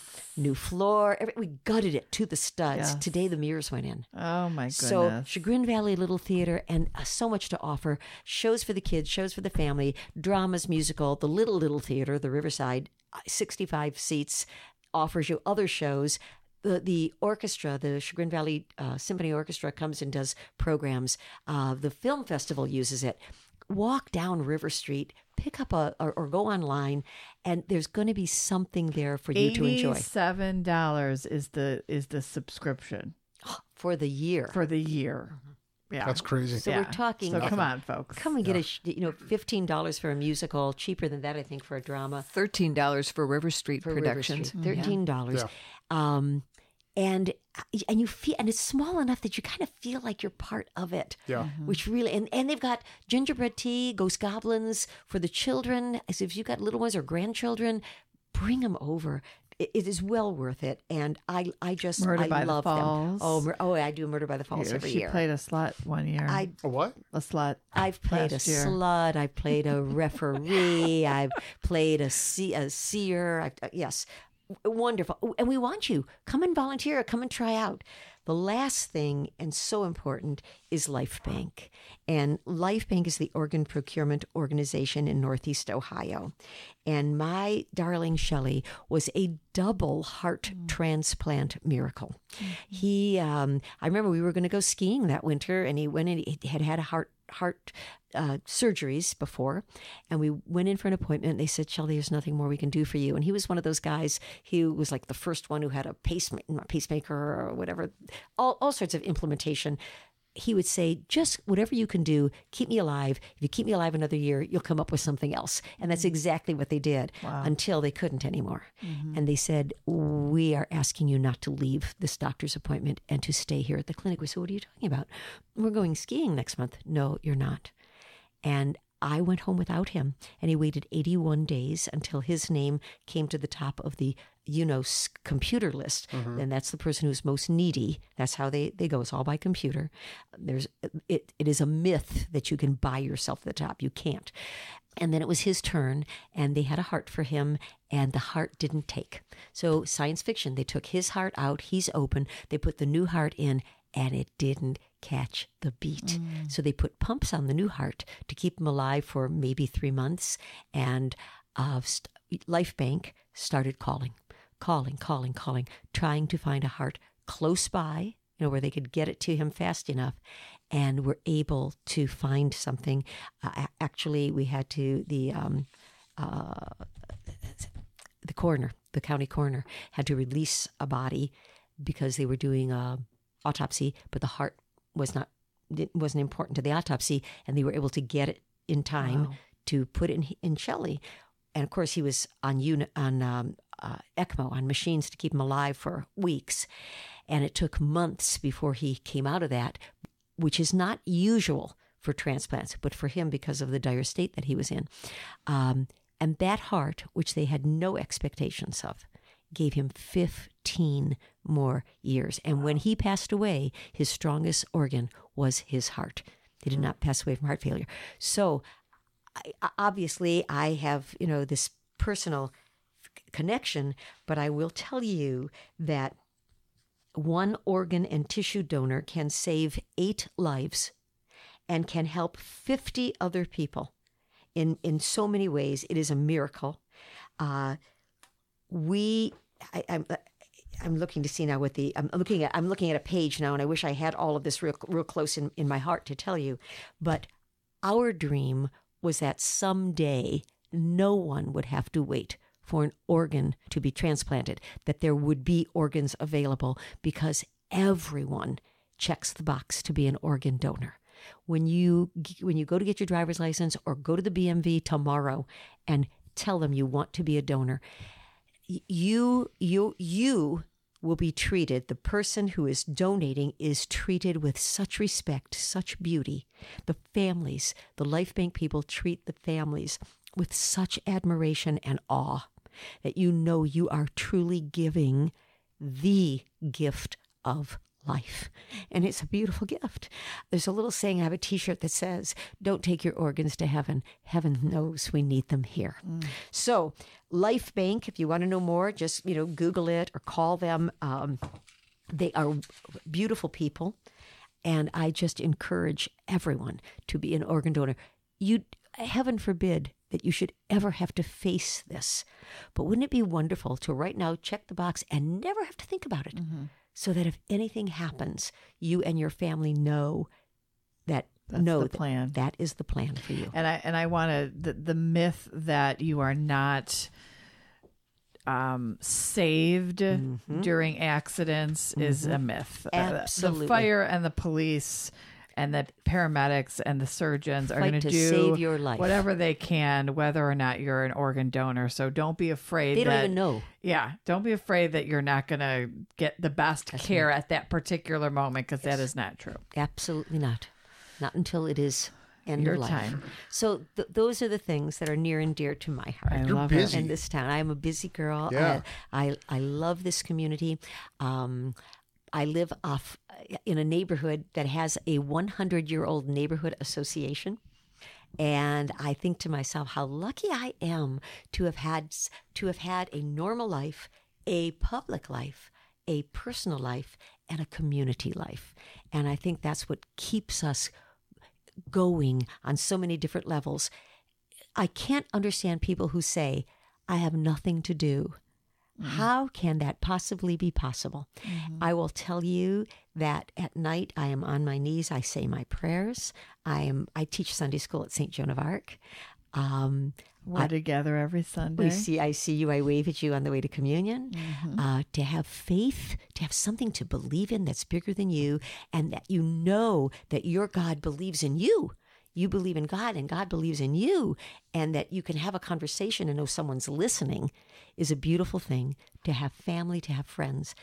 But as we said earlier, I say my prayers and I cry, and nothing's perfect, and sometimes I'm upset and sometimes things aren't going well for me. But when I wake up in the morning, I say thank you, and I start that day with a grateful heart. Love it. So thanks for letting us be here. Thanks for letting me be for here, coming. Miss Margot. This was good. This was wonderful. Molly, what are you working on? You know what? I'm just good. You're always Too working much on to- something. You Too much. even set up the fundraiser for the little theater. That we was were out there fun. with the boombox on Saturday morning. I got up early.